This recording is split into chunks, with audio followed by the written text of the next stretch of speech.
জুলাই আন্দোলনে সরকার পতনের পর দেশের বিভিন্ন স্থানে পুলিশের উপর আক্রমণের ঘটনা ব্যাপকভাবে বেড়ে যায়। একের পর এক থানা ভাঙচুর, পুলিশ সদস্যদের মারধর, এমনকি আসামি ছিনিয়ে নেওয়ার মতো ঘটনাও ঘটছে প্রকাশ্যে। এতে করে দেশ জুড়ে আইনশৃঙ্খলা পরিস্থিতি এক ধরনের অচল হয়ে পড়ে। পুলিশ ঘুরে দাঁড়ানোর চেষ্টা করলেও আবারও মনোবলে ভাঙন ধরেছে বলে আশঙ্কা করা হচ্ছে।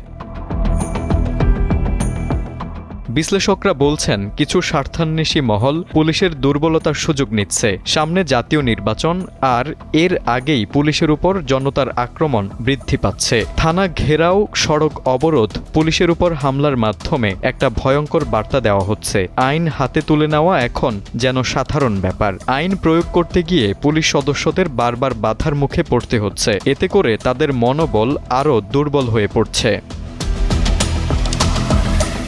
সম্প্রতি পাটগ্রামে ট্রাক থেকে টাকা আদায়ের ঘটনায় দুজনকে কারাদণ্ড দেওয়ার জেরে থানায় হামলা, ভাঙচুর এবং পুলিশের থানা অবরুদ্ধ করার মতো ঘটনা গোটা দেশকে নাড়িয়ে দিয়েছে। এমন ঘটনা শুধু পাটগ্রামেই নয়, চট্টগ্রামের পটিয়া, চান্দগাঁও সহ রাজধানীতেও ঘটছে নিয়মিতভাবে। জনগণের হাতে বারবার হেনস্থার শিকার হচ্ছে আইনশৃঙ্খলা রক্ষাকারী বাহিনী।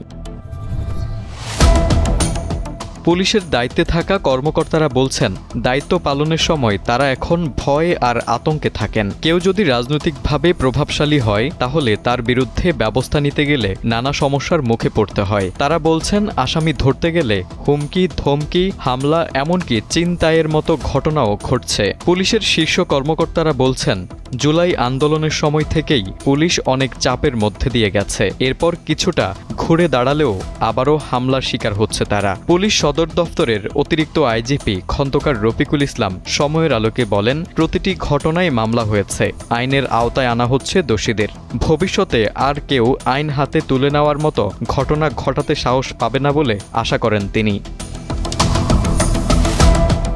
অপরাধ বিশেষজ্ঞ ও বিশ্লেষকরা বলছেন, পুলিশের মনোবল ভেঙে গেলে তা ফেরাতে সময় লাগে। আর মানুষ যখন পুলিশের উপর আস্থা হারায় তখন সমাজে ভয়াবহ অনিরাপত্তা তৈরি হয়। তাই দৃষ্টান্তমূলক কঠোর ব্যবস্থা ছাড়া এই পরিস্থিতি থেকে মুক্তি পাওয়া সম্ভব নয়। এখনই আইনের শাসন প্রতিষ্ঠা ও পুলিশের মর্যাদা রক্ষায় রাজনৈতিক নেতৃবৃন্দ সহ গোটা সমাজকে পুলিশের পাশে দাঁড়াতে হবে। তা না হলে সামনে সুষ্ঠু নির্বাচন ও নিরাপদ সমাজ কেবল স্বপ্নই থেকে যাবে।